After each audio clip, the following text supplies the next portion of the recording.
ఈరోజు పండుగ కదా, ఉగాది పండుగ. రాత్రి అమ్మవారికి నాకు ఎంత కొట్లాట. మందిరానికి ఈరోజు పోద్దని ఆయన ద్వారా ప్రేరేపిస్తుంది. పోతా ఎట్టి పరిస్థితుల్లో అయినా ఎట్లా వచ్చిందా పోయింది.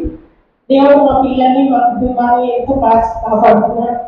దేవునికి వందనాలు, దేవునికి వందనాలు. ఇంకా మా కుటుంబం ఇంకా ఎక్కబడిపోతుందేమో దేవుడి వల్ల. దేవునికి మరి నా సాక్ష్యం ఏంటంటే కొరడా భాష కనిపిస్తున్న భాష కూడా మరణించారు. ఫోన్లో చూసి చాలా బాధ అనిపించింది. అప్పుడే మోకరించి ప్రార్థన చేసినాము. ఈ బైబుల్లో నిత్యంగా ఉదయకాల సమయంలో మీ సన్నిధిలో నిలబడి సాక్షాత్ చెప్పడానికి మీరు ఇచ్చిన కృపకై మీకు వందనాలు. మరి నాయా మా బిడ్డల పట్ల మీరు చేస్తున్న మేలన్నిటికై, మా పట్ల మా కుటుంబాల పట్ల మీరు చేస్తున్న మేలన్నిటికై మీకు వందనాలు.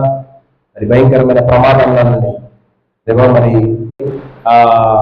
ఎట్లా చనిపోయిండు అంటే ఎన్నో రకాల కారణాలు.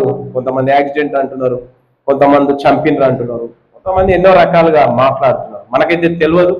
మరి దేవునికి సమస్తం ఎరిగిన వాడు దేవుడే కనుక వారి కుటుంబం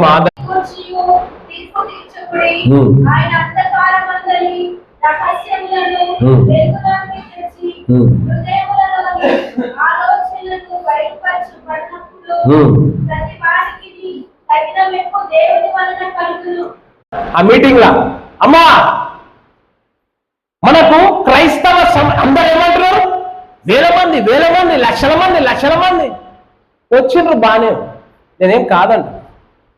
అయితే మన దగ్గర క్వాంటిటీ క్రిస్టియానిటీకే కారణం, సంఘాలు నాశనం అయిపోయికే కారణం, సంఘములో ఆత్మీయత లేకపోవడానికి కారణం, సంఘములో కొట్లాడను నాశనం దానికి కారణము చిన్నప్పుడే విత్తనమే సరిగ్గా మనం వేయలేకపోతున్నాం. సండే స్కూల్ చాలా చర్చలలో లేవు. అన్ని నెరవేర్చాలే దేవుని చిత్తాలనే విషయం అర్థమవుతుంది.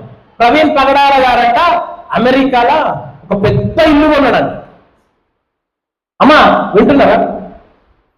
ప్రవీణ్ పగడాల కరెక్ట్ ఒక నెలకే అమ్మేసిందంట.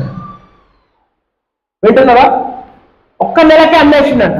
వాళ్ళ దోశ అన్నాడంట, అరే ఏమైంది బ్రదర్, ఇన్ని కోట్లు పెట్టి కొన్నావు నువ్వు, నీ భార్య పిల్లలు నువ్వంతా సెటిల్ కావాలనుకున్నారు, ఇన్ని చేసింది కనుక తగ్గిపోయే మహిమ కలిగినది కొట్టివేయబడ్డదని ధర్మశాస్త్రం గురించి చెప్పబడ్డది. హల్లెలూయా.